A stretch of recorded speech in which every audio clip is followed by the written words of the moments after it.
Hey everyone, welcome back to my channel, and if you are new here, I'm so glad you stopped by. Today we are making something sunny, cheerful and super cute, a handmade sunflower. Yes, it is as bright as your smile, and trust me, it's easier than it looks, so let's jump right in.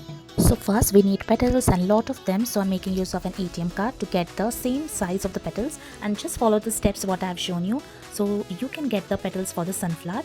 But be careful while you're using the lighter, because you have to carefully seal the edges with the lighter so the shape remains intact.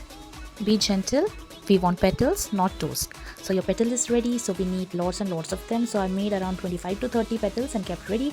Now for the base, I'm using a cardboard round base.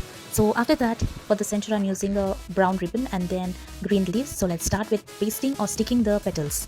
So don't be in a hurry, just follow the same technique what I've used first, like the clock, so that here you don't miss any space in between, and also the petals are placed uniformly and there are no gaps between the petals.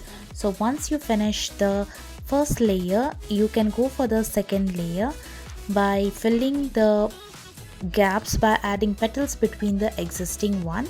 This gives the full realistic sunflower look.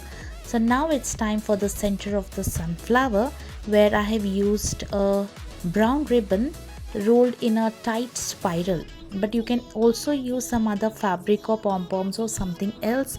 So after that, I'm adding a green stem and also some green leaves.